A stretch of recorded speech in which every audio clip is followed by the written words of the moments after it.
Buenas tardes, amigos de Tus Propias Palabras. Pues el día de hoy vamos a platicar de un tema sumamente interesante, que es nada más y nada menos que el recurso del agua. Y para tal efecto nos acompaña la maestra en ciencias Cecilia Lartigue. Ya durante el programa me enseñarás a pronunciar. Okay, sí, perfecto. Gracias, Ceci. Antes que nada te pregunto, siempre hemos escuchado refranes de que el agua es de todos. Ajá. Y que todos deberíamos de cuidarla. Sí, sí. Que decíamos que antes veíamos al agua como que era un recurso que lo íbamos a tener para toda la vida, para toda la eternidad, etcétera. Y parece que no. Han habido campañas de que ya ciérrale, se va a acabar, etcétera. Miles de campañas. Sí, sí, sí. Pero desde lo profundo de ignorancia y de la realidad que estamos viviendo, realmente ¿cuál es la situación del agua en México?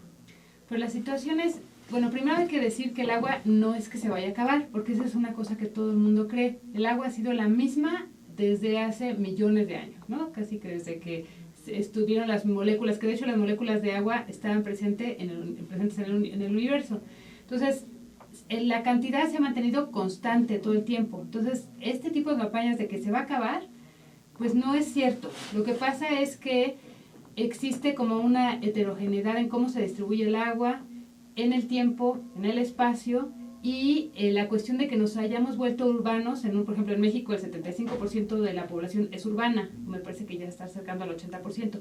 Esto significa que tenemos zonas muy pequeñas que tienen una demanda enorme de agua. En el caso de México es más grave porque resulta que las zonas donde hay mayor concentración de actividades económicas justamente son donde hay menos agua. O sea, donde tenemos más agua es el sureste, ¿no? Digamos Tabasco, Veracruz. Que si no mal recuerdo, Chiapas, Tabasco es el lugar que tiene más agua. Más agua. Como estado. Exacto. Hay zonas ahí que llueve, digamos, 4,000 milímetros al año, es decir, 4 metros de altura, ¿no? En cualquier lugar que nos pongamos.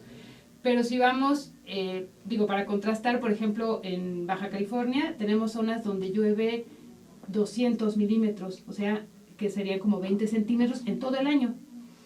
En la Ciudad de México, que pues es la que tiene mayor concentración, tenemos más o menos lluvias entre de 800 milímetros a más o menos 1000, pero tenemos una población de 20 millones de habitantes. Entonces, no es que llueva muy poco, pero tenemos una concentración muy, muy alta, una demanda altísima, y es lo que pasa en las ciudades.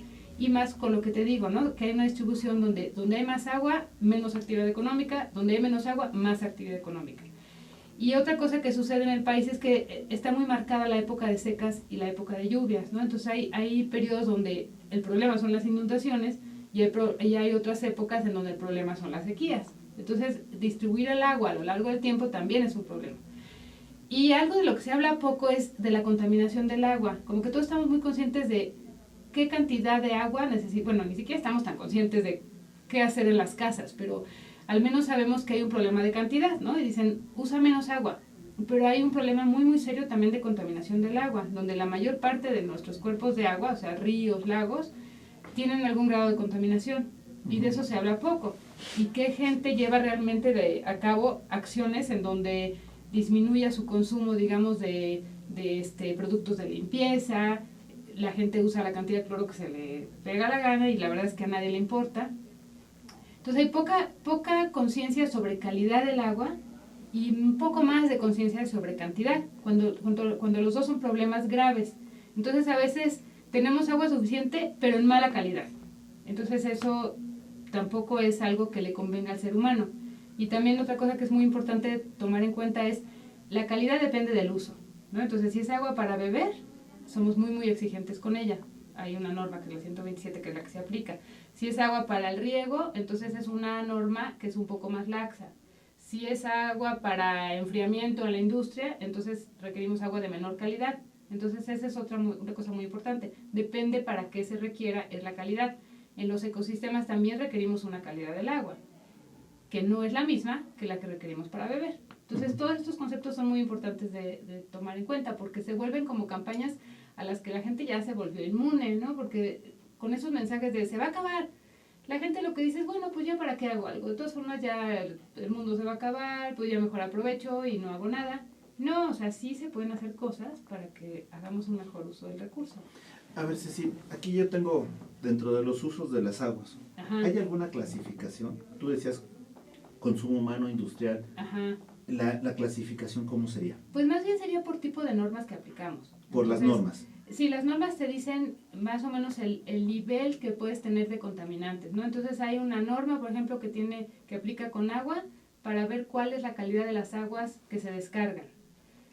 Pero esa es una norma más laxa que por ejemplo, hay una que es para riego, en donde no hay contacto con la piel, y entonces esa es menos exigente que la norma que es para riego, pero con contacto directo. A la que me refiero primero es la norma para la agricultura. Entonces ahí se riega y no esperamos que la gente se vaya a acostar ahí en los campos de cultivo, ¿no? Pero en cambio, si regamos, por ejemplo, en la UNAM, se riegan los jardines de la zona de las islas, ¿no? Lo que se conoce como las islas, la explanada central, con agua tratada. Entonces ahí tenemos otra norma que es un poco más exigente que la de la agricultura, porque ahí supone uno que tiene un contacto directo con el agua. La gente se acuesta en el pasto, entonces sí es peligroso si se encuentra de repente una salmonela, ¿no? Y eso es menos exigente en cuanto al número de parámetros y al límite de cada parámetro que la que se usa para beber. Y esa es la más exigente de todas. A ver, tengo muchas preguntas de esto. La primera que me viene a la mente. En México, de alguna manera, somos inmunes a las campañas para el agua. Sí, sí. Pero, ¿crees que ahora en los programas de estudios, primaria, secundaria, prepa, etcétera, se ha tratado el tema del agua con el conocimiento y sobre todo con el civismo adecuado para las distintas etapas, niños, jóvenes, adultos? Yo creo que no, pero la verdad tengo que reconocer que no estoy muy metida en la educación primaria ni secundaria, estoy más metida en la parte ya como a nivel de licenciatura. Pero mi impresión de lo poco que conozco es que se trata el tema del medio ambiente como de una manera muy global, y la sensación que a la gente le da, y eso sí estoy segura, es que el medio ambiente es algo externo a uno. Y entonces, cuando oye uno cualquier campaña política, y también los libros de texto, lo poco que he visto, es más bien como uno de los temas es el medio ambiente. Y el medio ambiente, nosotros estamos inmersos en el medio ambiente, dependemos de él. A lo mejor es una deformación profesional, pero somos parte del medio ambiente. Entonces, mientras lo sigamos viendo como algo que podemos tratar, estamos muy mal, porque dependemos de él. O sea, nuestra subsistencia depende de la existencia de los recursos naturales. Bueno, ya la palabra recursos implica una visión muy antropocéntrica, pero nuestra subsistencia depende de que existan en cierta calidad y en cierta cantidad. Pero eso todavía no existe, la gente, como dirían en el fútbol, no se ha mentalizado, ¿no? O sea, es de verdad, cuando uno dice que se dedica a estos temas, se le ve como algo, pues, no tan importante. Y me ha pasado mucho, incluso en programas de radio, eso que dice uno, bueno, está uno aquí con gente que está interesada en el tema, y uno nota que el tema del agua no, o sea, es mucho más importante hablar y no digo que no sean importantes estos temas, pero son igualmente importantes, de corrupción o de pobreza, cuando la pobreza también está muy relacionada con la disponibilidad de agua en buenas condiciones. Y entonces todos estos otros temas humanos, ¿no?, que la gente considera como humanos, se consideran mucho más importantes que los temas ambientales, cuando somos parte del ambiente. Entonces, en el momento, yo he pensado, por ejemplo, el caso de la Ciudad de México, y el mismo director del sistema de aguas de la Ciudad de México ha alertado muchas veces que es un problema de verdad grave el que vivimos en la ciudad. Cuando no haya agua en cantidad suficiente y en calidad suficiente, las casas que más valen en la ciudad van a valer cero, porque no hay, o sea, la gente no puede subsistir sin agua. Entonces vivimos en un mundo como aislado del tema que nos mantiene vivos. A mí me parece muy raro, quizás porque he estado muy metida en este tema desde hace tiempo, ¿no? Pero sí creo que falta ese tipo de educación, y eso sí va desde la educación primaria, en donde entendamos que somos parte del medio ambiente, y el medio ambiente, yo diría que el eje rector es el agua, justamente. Entonces sí creo que por ahí hay muchísimo trabajo que hacer. Fíjate que cuando estábamos preparando esta entrevista contigo, me llamó la atención una crítica que la razón de alguna persona que nos está viendo, decía, ¿sabes por qué se llama medio ambiente? Y yo digo, y ahí mismo decía la respuesta, porque ya no nos queda la mitad del ambiente. De alguna manera tiene razón, ¿no? Sí. Porque entre lo que es la contaminación, entre lo que es la falta de cuidados, entre lo que es el cinismo en el uso y en el abuso del agua, realmente puede ser que nos estemos quede ese ambiente a la mitad, ¿no? Exacto. Pero en este sentido, también algo que me llama la atención es que desde hace años han habido campañas para el cuidado del agua. 60, 70, etcétera, que fue realmente los 70 fue cuando más cobró auge esta protección al ambiente a nivel internacional, y en México más se tuvo esa conciencia. ¿Qué te han parecido las campañas y sobre todo las políticas en materia de agua? Bueno, es que, sí, bueno, las partes de las campañas, hicimos una vez una encuesta, bueno, participamos en una encuesta y la gente ni siquiera recuerda las campañas. La única que está presente en la mente de la gente es esta de ciérrale, de Amanda, ciérrale, ¿no? Eso por el gordito, ¿no? Exacto. Pero, y efectivamente así me lo arrojó la investigación que hicimos. Sí, es la única que la gente recuerda, aún generaciones de después, que yo creo que se las dijeron sus papás. Pero también en esa, yo creo que está un poco incompleta, porque la gente, y de hecho hicimos otra encuesta en la UNAM, ¿no? Para ver qué es lo que la gente creía que era más importante, más bien qué se podía hacer y que tuviera como un mayor efecto en el ahorro de agua. Y la gente, todo el mundo decía cerrar la llave. Eso es lo único que la gente tiene como en la mente, y es que esa campaña fue muy fuerte, yo creo, porque no es lo único que podemos hacer, y aún pensando en el hogar, o sea, hay muchas otras cosas que podemos hacer y que la gente todavía no está consciente. Entonces, el otro día yo me puse a hacer un ejercicio así que a lo mejor parece un poco ocioso, pero creo que es interesante el resultado, y me puse a contar, a ver, si hiciéramos todas las acciones que se sabe que se deben de hacer en la casa para ahorrar agua. Entonces, primero puse a ver una familia típica mexicana a la que no le importa, ¿no? Entonces, tiene un excusado que gasta 20 litros, los originales eran de 20 litros las cajas, una regadera que gasta 20 litros por minuto, que esas son las que más desperdician, riega el jardín cuando está el sol a todo lo que da, y con unas personas, bueno, no con unas personas, sino con una llave que da 12 litros por minuto, no repara fugas, y eso que pensé en una fuga pequeña de 30 litros por día. ¿Qué otra cosa? Lava el coche con manguera, lava los trastes con la llave abierta, ese tipo de acciones. Ese era un escenario, y me dio que al mes gastarían 45,000 litros una familia de 4 personas, con cifras reales, no fue nada inventado. Y después dije, a ver, esta misma familia va a cambiar por excusados ahorradores de 6 litros por descarga, de regaderas ahorradoras de 10 litros por minuto, llaves de 2 litros por minuto, también la manguera que tenga una de estas boquillas ahorradoras, que no me acuerdo cuál era la descarga, pero creo que eran como 6, y el jardín regarlo nada más en la noche, ¿no? Cuando no se evapora el agua, y no me acuerdo más, ¿no? Pero estas mismas medidas. Entonces puse, bueno, la familia irresponsable, digamos, gasta 45,000 litros al mes, la responsable 13,000. Y luego corroboré estos datos, no crees que se quedaron así, lo corroboré con gente que me dijo, así, eso es lo que yo gastaba cuando no hacíamos nada. Cuando emprendimos todas estas acciones, reusando el agua de la lavadora, o sea, lo pueden hacer de diferentes maneras, no tiene que ser con las que yo dije. Bueno, de 45,000 se pasa a 13,000. Entonces uno dice, ay, pero bueno, nada más son 13,000. Y empecé a multiplicarlo por, digamos, todas las casas de una manzana, la delegación completa usando Coyoacán, que son 170,000 viviendas, toda la Ciudad de México. Si hiciéramos esto en toda la Ciudad de México, entonces tendríamos un ahorro equivalente a 70 estadios Azteca. Es decir, cada estadio Azteca le cabrían 1,000,000 de metros cúbicos, ¿no? O sea, 1,000 millones de litros. Si todos ahorráramos eso, si hiciéramos esas acciones, entonces al mes estaríamos ahorrando lo equivalente a 70 estadios Azteca. Es muchísimo, y eso es lo que consumen 5 millones de familias. Entonces, si nosotros pensamos que hay un déficit que es como de medio estadio Azteca al día, eso es lo que no hay de agua en la Ciudad de México, eso es lo que no se le está dando a la gente. Si nosotros ahorráramos lo que te estoy diciendo, estaríamos pudiéndole dar a 5 millones de familias agua. Es muchísimo. Entonces, le dije, bueno, ok, en México la gente es muy apática. ¿Qué tal que el 10% de la gente lo hiciera? Bueno, con eso ahorraríamos al mes 6 estadios Azteca. ¿Sí me entiendes? O sea, a lo que me refiero es que tenemos una actitud muy... En parte, yo entiendo que la gente dice, ¿por qué voy a ahorrar si en la ciudad se desperdician 40% del agua que se trae, del agua que, bueno, que el 70% viene de los acuíferos y el resto del Lerma Cutzamala, pero si 40% del agua que se extrae o se trae, se pierde en fugas, porque yo voy a ahorrar.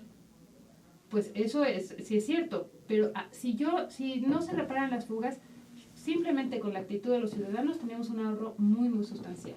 Entonces sí importa lo que hacemos, eso es a lo que voy. O sea, con cálculos simples sí importa lo que cada quien hace en su casa. Perfecto. Ahora bien, te voy a hacer una pregunta antes de irnos a la pausa, para que me la respondas al regresar. Cada vez más la gente, o sea, algunas familias, está tratando de llevar granjas a sus techos, a sus azoteas, etc. Ese abasto de agua es la misma que el agua potable. Tan fácil, no tiene forma de intercambiarla. Mi primera pregunta en ese sentido ¿es agua potable para consumo humano es la misma o debería ser la misma que se gaste en este tipo de granjas familiares? Primero. Segundo lugar, con todo este tipo de ahorros, los hoteles, empresas, etcétera, y los nuevos edificios han buscado que haya plantas regeneradoras de agua o de tratadoras de agua para que en lugar de hacer el desperdicio hagan el ciclo y cada vez se use. ¿Qué tanto ha sido el ahorro en ese sentido y si ha habido algún efecto colateral a favor o en contra? Y el tercer punto hay una nueva constitución en la Ciudad de México. ¿Qué se está previendo para proteger el agua? Dentro de esta situación de Frankenstein que se está construyendo, por todas las ideas que están circulando, que a veces son contradictorias, excesivas, a veces son tanto bohemias, o sea, está cayendo de todo en esta constitución. El tratamiento del agua es adecuado, pero no me respondas ahorita. Vamos a hacer una pequeña pausa, Ceci, y regresamos. Estamos en tus propias palabras.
Ruiz Robles, Corredores Públicos y Peritos Traductores. Trabajamos para darles seguridad, confianza y un servicio profesional en sus asuntos relacionados a fe pública, valuación, arbitraje comercial, asesoría jurídica y traducciones.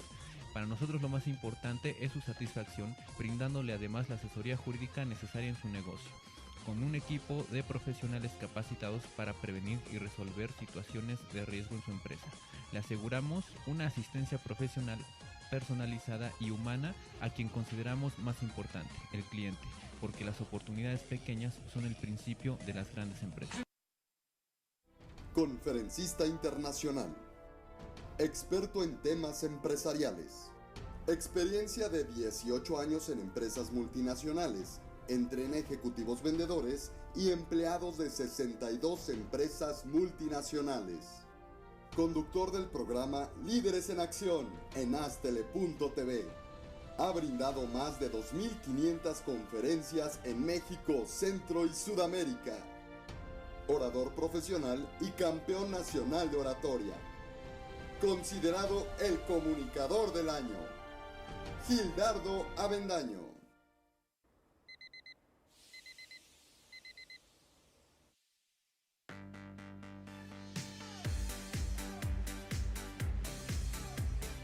Cuando la vida te pone a sudar, hidrata la vida. Electrolit, científicamente hidratante.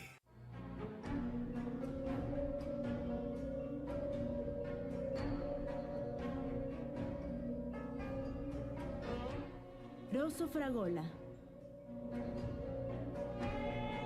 Arte en fresa que seduce tus sentidos.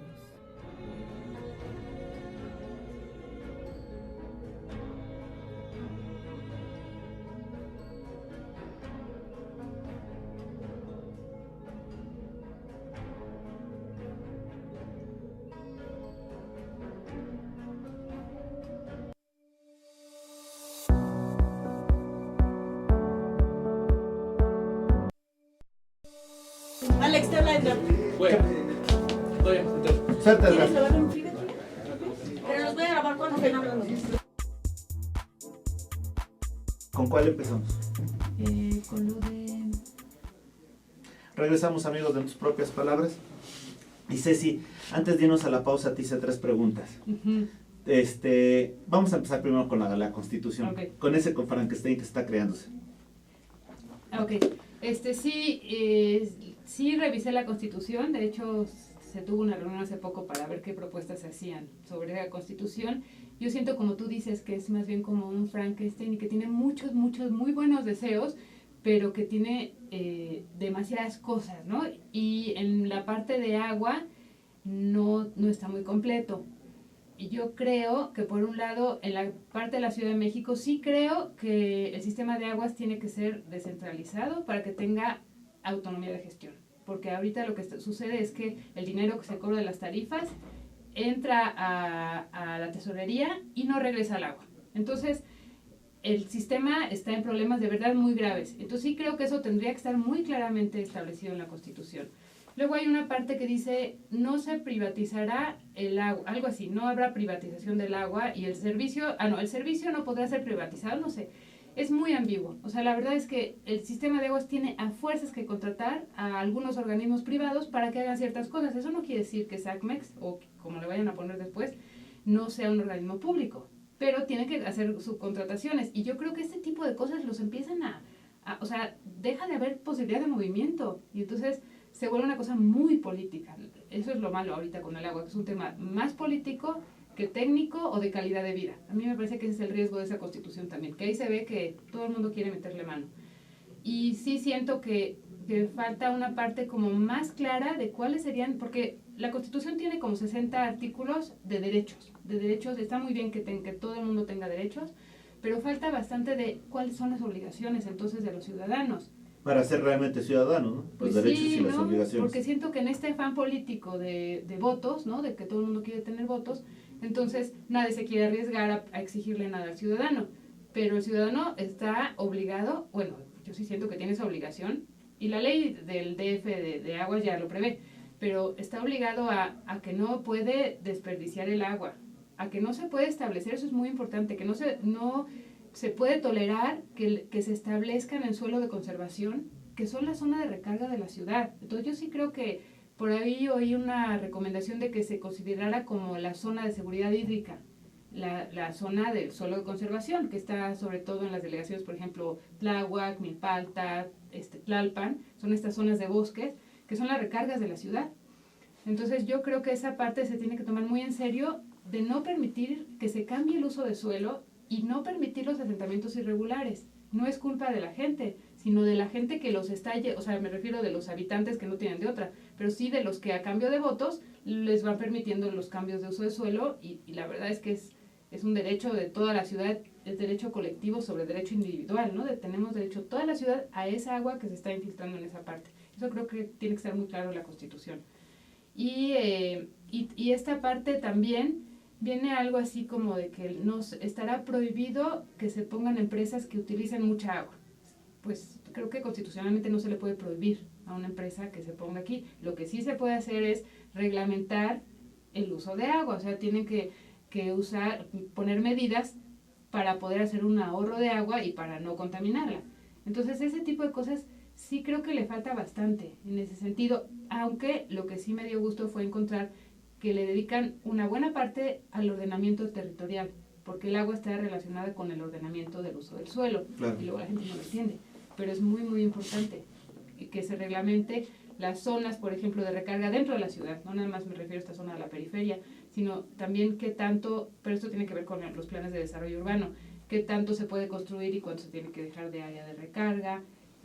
La parte también está muy específica en cosas que no debería de serlo tanto, como que dice que se tiene que hacer control de fugas o algo así. Bueno, eso ya vendría en la ley de aguas, uh-huh. Pero sí creo que tiene que quedar establecida esas partes, ¿no? Las obligaciones de los ciudadanos, la protección del suelo de conservación, definir bien hasta a qué se refieren con privatización. Yo sí creo que tiene que ser un servicio público. pero que puede contratar obviamente para hacer obras, pues eso siempre ocurre. Ahora bien, espera, de alguna manera son facultades concurrentes la situación del ambiente, Ajá. pero de lo que has visto, ¿qué tanta concurrencia hay de la federación, estado y local respecto del agua? Si es que te tocó ver. Pues yo creo que hay una parte que falta mucho, que es como esta visión más bien metropolitana del agua, ¿no? Porque pues compartimos la cuenca con el Estado de México y con Hidalgo, entonces esa parte me parece que falta bastante. Siento que hay un buen trabajo entre la parte federal, que sería con agua, con la parte local, que en este caso sería el SACMEX, y bueno, el Sistema de Aguas del Estado de México, bueno, que se tiene una Comisión de Aguas del Estado de México, pero sí creo que falta, en esta parte del ordenamiento, sí tiene que haber como establecer alianzas entre las entidades de los diferentes niveles, eso sí, también lo creo. Uh-huh. Y esa coordinación, en tu experiencia y por lo que has visto, ¿se ha logrado entre estos tipos de gobierno? Que a veces, por ejemplo, el federal pertenece a un partido, el local pertenece a otro partido, Sí. el municipal, o en este caso la delegación, pertenece a otro partido. ¿Te ha tocado ver la dinámica de esta? No, en la Ciudad de México la verdad es que no he visto un problema en el tema del agua, no he visto esta cuestión que dices, quizás porque hasta ahorita empieza a haber como más diferencias entre los partidos que están en las delegaciones. Antes como que era el mismo partido el que estaba en la delegación, con el gobierno, el jefe del gobierno junto con los de las delegaciones, ¿no? Actualmente es donde empieza a haber más multiplicidad de partidos y entonces es donde pueden empezar a haber problemas. Yo no me ha tocado nada que tenga que ver con el agua en donde he visto problemas, tampoco en esta relación entre Conagua y el Sistema de Aguas de la Ciudad de México. Eso no me ha tocado verlo, pero no estoy segura. Ahora bien, vámonos a las otras dos preguntas. Cada vez más la gente tiende a hacer sus granjas de autoconsumo, sus granjitas en la azotea, en cuartos, etcétera. Y ya no, me refiero a granjas con animalitos, para, ahora sí, conejos, pollos, o hasta poner sus lechugas y cultivarlas. El agua que se consume, en primer lugar, el agua potable para consumo humano, ¿es la misma que debería de irse a este tipo de proyectos? No, de acuerdo con lo que te decía, esa agua puede ser un poco, o sea, la calidad del agua puede ser un poco menos exigente que la de consumo humano. Esa agua puede cumplir la norma 003, que puede ser agua de reuso, pero no me refiero a que usa uno el agua en la lavadora y luego se la echa, no. Es agua que tiene que pasar cierto tratamiento. Ese es un problema también que tenemos, que la gente cree que, por ejemplo, tú puedes tener un sistema donde del lavabo se va al excusado, y no, por norma se supone que el agua del excusado tiene que cumplir con la norma 003, que es para contacto. O sea, por si le cae a la piel, ¿no?, del excusado, pues no puede uno tener ahí microorganismos patógenos. Entonces, el agua que podría ir a una azotea sería la que cumpla con la norma 003, que es agua menos cara que la que cumple con la 127, pero sería todo un sistema de tratamiento, sería bastante complicado, pero podría ser, ¿no?, que esa agua que se usa para las azoteas sea agua de pipa, ¿no?, que sea de agua de reuso, o ese tipo de cosas. Habría que ver qué tanto estarían consumiendo de agua, porque quizás no sea tal cantidad, y también pueden tener sistemas de riego muy eficientes, no tiene que ser a fuerzas manguera, puede ser riego automatizado, en donde el riego la cantidad de agua que se utiliza es bastante poca. Entonces, a mí no me preocupa tanto porque es tanta la cantidad de agua que se ve en otras cosas que no me parece que sea tan una prioridad. Sí, no creo. No, porque en las fugas, en las casas se puede ir diariamente 200 litros en la fuga. Entonces sí no me preocuparía ahorita esa parte mucho. O sea, no pinta en este momento. No, porque además eso al menos tiene ventajas, ¿no? Al menos tiene la ventaja de cambia el microclima cuando existe vegetación, aumenta la producción de oxígeno, la gente le da la ventaja de tener productos para consumo. Entonces sí creo que puede tener más ventajas que desventajas. Ahora bien, básicamente estos tipos de granjas, etcétera, parten de la hidroponía o el riego por goteo. En consecuencia, por lo que me dices, realmente en este momento el consumo que se haga de agua no merita un estudio tan específico como otras prioridades. No creo, porque además, ¿cuánto va a tardar en que la gente realmente se apropie para que sea una cosa muy, muy común? No creo que sea tan... Ahorita de verdad hay tantos problemas así inmediatos que esa parte no me parece que sea muy alarmante. Ahora bien, con todas las construcciones nuevas, que era mi segunda pregunta hace un momento, con todas las construcciones nuevas, hoteles, centros comerciales, etcétera, que realmente se han creado más centros comerciales, que parques, ¿no? Ujú. Que espacios de oxigenación, pero con todo este boom de centros comerciales, de nuevos edificios, etcétera, se está dando mucho las plantas tratadoras de agua. Ujú. En tu experiencia y por lo que también has conocido, ¿qué tanto es el ahorro, qué tanto es el uso de esta agua y sobre todo si ha habido efectos colaterales?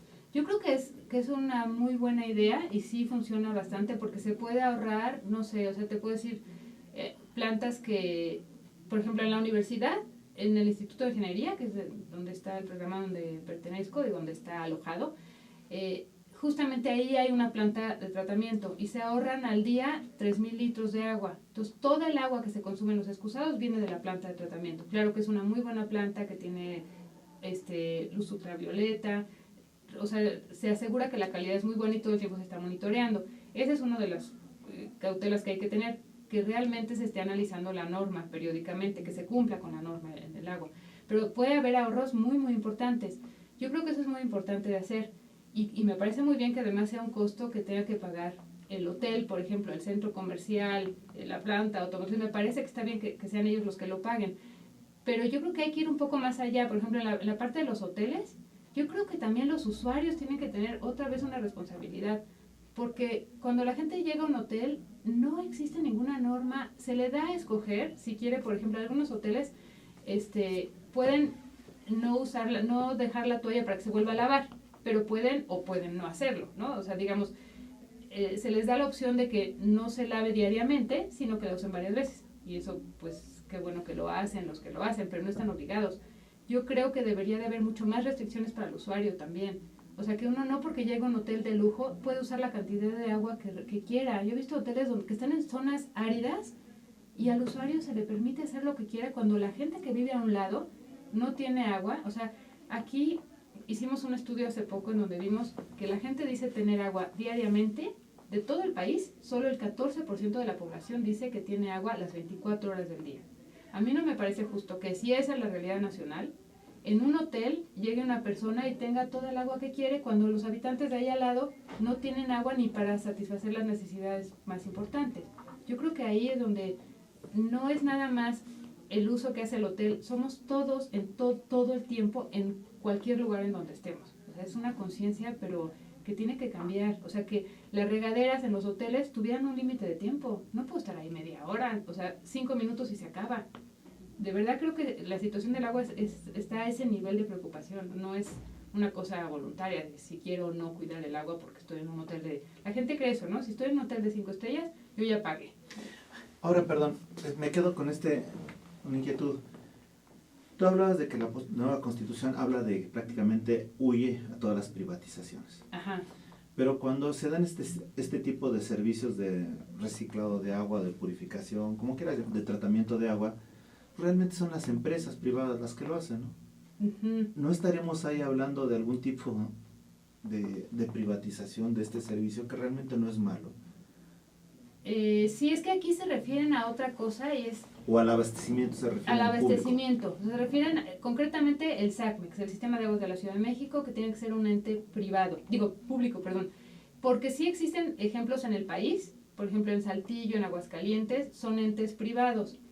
Y de acuerdo con lo que nosotros hemos investigado, no son mejores los privados. Uh-huh. Tampoco se puede decir que son peores. Pero en el sentido de, porque se decía, bueno, es que el privado le va a meter más dinero y entonces va a dar mejor servicio a la gente. No es verdad, porque en general el privado lo que quiere pues es aumentar sus ganancias. Entonces, ¿por qué le va a dar servicio a gente que no le va a poder pagar la tarifa? Eso es lo que mucha gente estudiosa de esto dice, los que son detractores pues de los entes privados. Sin embargo, la mayor parte de los entes públicos del país, que son, o sea, creo que es con 95% son públicos, la mayor parte no está funcionando bien porque tampoco tienen recursos para dar un buen servicio. La gente no paga sus tarifas, ellos no son buenos para recolectar, hay muchísima corrupción. Finalmente el servicio que se da de agua es muy, muy deficiente. Entonces, una cosa es esta parte de que sea privado o no. Yo personalmente sí creo que está bien que sean entes públicos, porque no existe esto que te digo de que entonces predomina las ganas de lucrar sobre las ganas de dar un buen servicio a toda la población.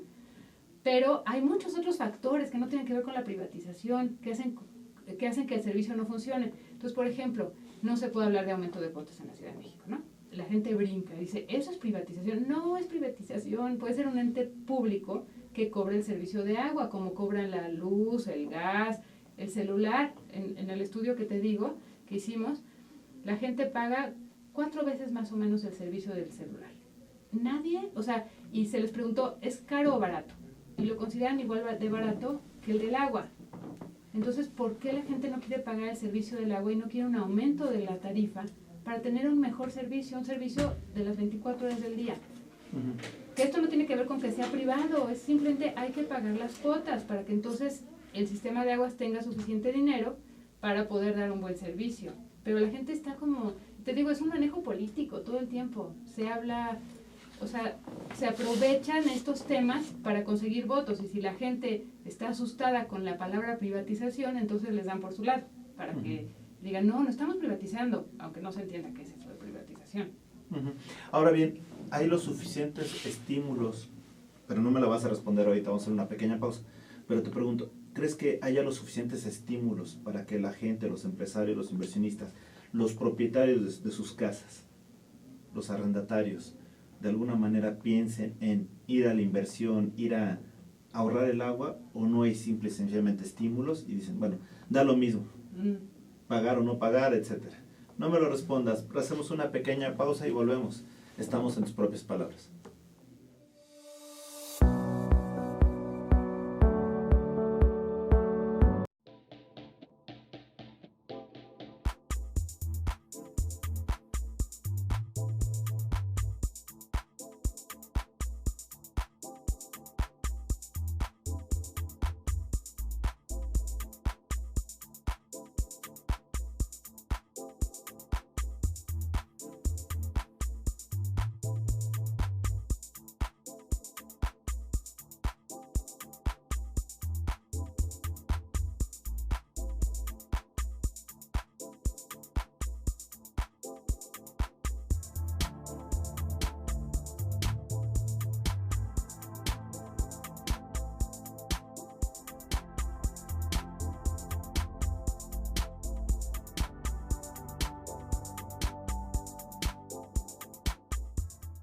Ruiz Robles, corredores públicos y peritos traductores. Trabajamos para darles seguridad, confianza y un servicio profesional en sus asuntos relacionados a fe pública, valuación, arbitraje comercial, asesoría jurídica y traducciones.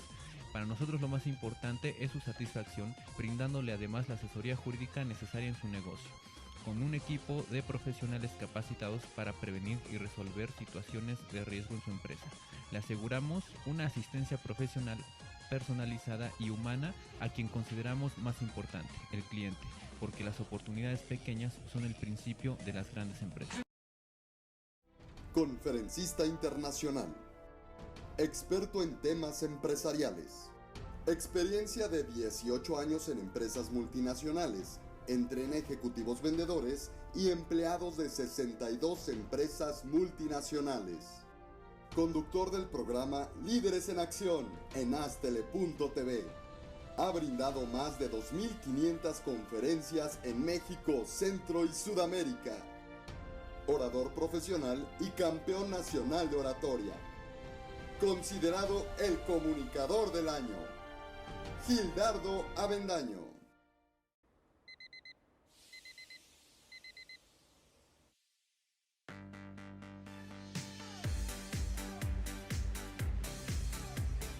Cuando la vida te pone a sudar, hidrata la vida. Electrolit, científicamente hidratante.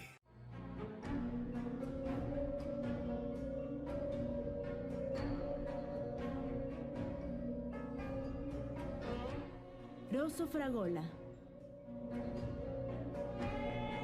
Arte en fresa que seduce tus sentidos.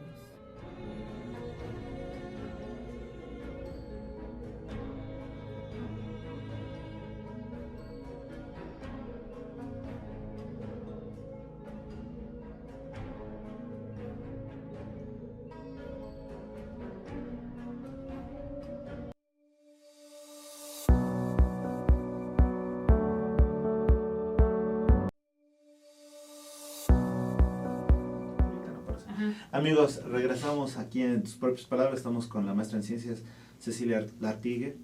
Y Ceci, ¿hay los suficientes estímulos para los empresarios, para los dueños de casas, pues para los usuarios del sistema de agua para ahorrar el agua? Pues curiosamente yo creo que el que no haya estímulos tiene que ver con que el agua es muy barata. Entonces, porque muchas de las acciones que implican ahorrar agua, como lo que te decía de cambiar muebles de baño, ¿no? Poner regadados ahorradoras, excusados ahorradores, implican un gasto. Y entonces cuando yo en mi concepción digo, bueno, ¿vale la pena o no que yo lo haga? Digo, pues si pago 100 pesos al mes, ¿para qué le voy a invertir? No sé cuánto cueste un inodoro ahorrador, pero pongamos, ¿para qué le voy a invertir 2,000 pesos si yo al mes voy a pagar 100 pesos del agua? Entonces, yo siento que por ahí es una parte del estímulo.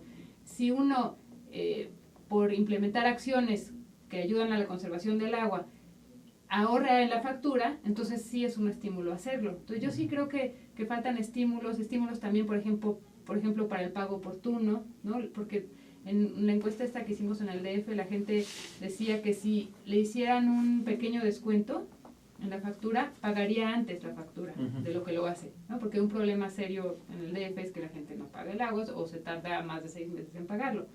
Entonces se necesitan ese tipo de estímulos, pero mucho pasa por la parte económica, o sea, de que sí tiene que costar más para que me convenga hacer cosas. Perfecto. Ahora bien, platícanos un poco más de la función de Pumagua frente a la sociedad. Ok. Bueno, sí, Pumagua es el programa de manejo, uso y reuso del agua en la UNAM y surgió en el 2008.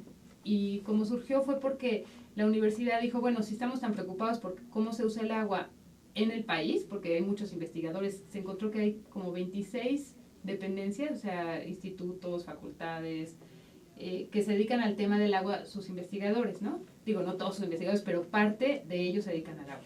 Entonces, se dijo, bueno, estamos muy preocupados por lo que pasa con el agua en el país, ¿qué pasa en los campus universitarios? Y entonces, ¿cómo empezó el programa? Primero se dijo, bueno, vamos a ver cuánta agua usamos. Entonces se hizo en Ciudad Universitaria lo que se conoce como un balance hidráulico para ver cuánta agua se extraía de los pozos, porque ahí tenemos la fortuna de contar con 3 pozos. Entonces ver cuánta agua se extraía, cómo se usaba y después cuánta se desalojaba, ¿no? Y después se vio que no era suficiente con eso, sino que había que ver la calidad del agua y finalmente que era muy importante también involucrar a la gente, porque también otra cosa que hemos visto es más fácil todo lo otro que es bien complicado, la parte técnica de calidad y cantidad es más fácil que involucrar a la gente. La gente es lo más resistente que yo he visto, ¿no? Cambiar de hábitos es dificilísimo. Pero si eso no existe, entonces la parte de calidad y cantidad pues no puede durar mucho tiempo porque la gente se opone, no coopera. Entonces se agregó la parte de comunicación. Entonces lo primero que se hizo fue ver cuánta agua se estaba consumiendo en Ciudad Universitaria y poco a poco nos hemos ido extendiendo a otros campus. Ahorita ya estamos en 6 campus haciendo algunas acciones. Pero Ciudad Universitaria digamos que es donde tenemos mucho más avances. Entonces lo primero que se vio es que se estaban extrayendo 100 litros por segundo y que la mitad de esa agua que se estaba extrayendo de los pozos se desperdiciaba en fugas, cosa que pues la verdad es igual que lo que pasa en el DF, lo que pasa es que no se dice mucho, pero es muy parecido. Por otro lado, se vio que hicimos una encuesta para ver qué pensaba la gente y se vio que a pesar de ese desperdicio, y había un desperdicio también grande en el riego de los jardines, la gente, por ejemplo, tiraba cosas por el drenaje que no se debían de tirar, y entonces después de eso se dijo, ok, por un lado tenemos problemas de calidad del agua, porque también, aunque el agua siempre ha sido buena, como se extrae de los pozos y tiene un tratamiento, sí tiene calidad, pero pasaba problemas de que de repente no se cloraba. Entonces, aunque el agua no tenía problemas de contaminación, sí podía, si hubiera habido alguna infección, ¿no? De que por una fuga entra agua residual, podría ser que porque no hubiera cantidad suficiente de cloro, el agua se contaminara. Y por otro lado, el agua de los jardines, ese sí no cumplía con la norma. Hay una parte que se trata en una planta que produce más o menos, bueno, cuando empezó el programa producía, me parece que 15 litros por segundo, y esa agua no cumplía con la norma. Y por otro lado, tampoco había un programa que como que involucrara a la gente, ¿no? En acciones únicas. Entonces, ¿qué se hizo? Bueno, por un lado, se ha puesto muchísimo énfasis en el control de fugas. Se han disminuido las fugas a la mitad de cuando empezó el programa en el 2008. Se cambió el sistema de desinfección de agua potable, entonces ahora es automatizado y el agua se puede beber de la llave. Nosotros tenemos un sistema de monitoreo que hacemos toda la norma completa, la 127 2 veces al año. Tenemos monitoreo en bebederos, en cisternas, en diferentes puntos de la red. Eso lo hacemos conforme a norma, entonces como lo debería hacer cualquier sistema de abastecimiento público. Y la planta de tratamiento, la dirección de obras la cambió, entonces ahora la planta es así una planta muy moderna y es capaz, tiene una malla que hasta retiene virus, o sea, es una malla que tiene un poro muy chiquito, se llama membrana de ultrafiltración, entonces es así como muy importante. Y ahora ya el agua con la que se riega los jardines cumple totalmente con la norma, entonces la gente se puede acostar ahí sin ningún problema. Y el agua se puede beber de la llave, como te decía, y también ya se disminuyó el consumo, o sea, de los 100 litros que se extraían en el 2008 por segundo, ahora se extraen alrededor de 78, y eso que la población en ese lapso ha crecido en un 40%, entonces realmente como que son avances bastante importantes. También se cambiaron los muebles de baño, como unos 5,000 muebles se han cambiado hasta la fecha, por muebles de bajo consumo. Parte de la vegetación se ha cambiado, pequeños fragmentos, pero en vez de tener pastitos y bugambilias y rositas, poner vegetación de ahí, que es la vegetación de la reserva del Pedregal de San Ángel, que además es esa reserva que está en la UNAM, no sé si la has visto, Sí. pero es la única reserva que se encuentra en una megaciudad en el mundo. Y es la reserva que tiene más biodiversidad por unidad de área, digamos por cada metro cuadrado, de todas las que tiene la universidad, la UNAM. Entonces es una reserva muy importante, la vegetación tiene... La gente luego pasa por ahí y cree que es como un basurero, pero la verdad es que tiene como 40 especies de mamíferos, 200 especies de plantas. Entonces nosotros queremos además ayudar a que se conserve la biodiversidad. Pero en cuanto al agua, esa vegetación no requiere de riego, porque es la que existe de manera natural. Entonces, esas han sido las acciones principales y también tenemos mucho trabajo con los estudiantes, por ejemplo, en hacer trabajos que tengan valor curricular, hacer concursos. Tenemos también muchísimas actividades artísticas, lúdicas y también participamos mucho en congresos, en foros nacionales, internacionales, muchos artículos de divulgación. O sea, como que le damos a esa parte mucho peso también. ¿Y qué tal es la participación de los estudiantes? Los que más participan son los estudiantes. Eso lo vimos desde la encuesta, que eran los que estaban como más dispuestos a hacer cosas, los que más estaban conscientes de su propia participación en el mal sentido, o sea, los que más decían que el desperdicio era parte culpa de ellos. Veíamos que otros sectores eran un poquito más reacios, pero los estudiantes no. Entonces sí la participación de estudiantes es importante. El problema con ellos es que vienen y van, ¿no? Porque mientras que hay una población que está todo el tiempo ahí, que son los trabajadores, los académicos, los estudiantes están ahí 4 años y se nos van. Entonces hay que estar todo el tiempo haciendo campañas porque 4 años después ya son otros. No, y además entran cada semestre, entonces es rotatorio. Exacto, sí es una población así. Y en cambio los trabajadores, pues algunos tienen ahí 30, 40 años. Es una población importante. Y una cosa que se me olvidó, que es muy, muy importante en la parte de comunicación, es lo que hemos logrado con las mismas dependencias de la UNAM. Digamos, con facultades e institutos, se les ha convencido de que hagan acciones. Entonces las acciones han sido que pongan un medidor de consumo. Tenemos un sistema de medición de consumos en tiempo real. O sea, nosotros cada 5 minutos recibimos la información de todos los medidores y así podemos detectar fugas. Eso también es muy, muy importante porque eso nos permite ver con gráficas quién puede tener fugas y en ese momento se les reporta. Nosotros mismos con la dirección de obras vamos a ver y la dirección de obras repara la fuga. Y así es como hemos disminuido las fugas a la mitad. Y tenemos un sistema también de la calidad del agua, también en tiempo real. Entonces tenemos medidos 6 parámetros y todo el tiempo sabemos si se están cumpliendo esos parámetros o no, cosa que tampoco es muy común en los sistemas de abastecimiento. Por eso podemos decirle a la gente, de verdad pueden beber el agua de la llave, porque nosotros lo estamos monitoreando todo el tiempo, hasta en tiempo real. Entonces cualquier momento que se baja el cloro, se le avisa a la dirección de obras y de inmediato se resuelve. Entonces la gente confía en el agua embotellada y yo lo que digo es, pues o dejan de confiar en el agua embotellada o empiezan a confiar en el agua que tenemos en Ciudad Universitaria porque de verdad que sí cumple con la calidad. Nosotros tomamos el agua de la llave sin ningún filtro, cosa que en la Ciudad de México ya casi nadie hace, ¿no? Creo que nadie lo hace. No. Perfecto, sí. Pues de alguna manera todo lo que inicia tiene que terminar. Muchísimas gracias por por creer en Astele, por estar aquí. Y no sé si se me ocurre qué te podemos apoyar para, como medio de comunicación, apoyarte a ti. Pues sí, Bueno, a ti, a lo que es el agua en la Ok. ciudad. Bueno, primero les agradezco mucho la invitación porque para nosotros es muy importante tener medios que nos difundan y bueno, lo que nosotros queremos siempre es como invitar a la gente a que venga con nosotros a trabajar. Nosotros nos pueden apoyar como servicios sociales, nosotros también podemos dar pláticas en escuelas si se requiere, o sea, lo que a nosotros nos interesa mucho es justamente que el tema del agua se vuelva algo más cotidiano, pero a lo que se le dé realmente la importancia. Entonces, el apoyo de ustedes en ese sentido, como de la difusión, pues la verdad es que Cuenta muy con ello, bienvenido. en lo que te podamos apoyar para Astele es un orgullo y será un orgullo y sobre todo, no orgullo, digamos es un compromiso de un canal de valores apoyar a una situación tan importante para la Ciudad de México y en general para la humanidad. Yo nada más me quedaré con una pequeña pregunta, maestra en ciencias Cecilia Lartigue Vaca. En tus propias palabras, ¿quién eres? Bueno, pues yo me describo como una persona como muy, muy comprometida con su país y con el tema del medio ambiente y también con otros intereses. La verdad es que me gusta mucho la literatura, entonces también escribo.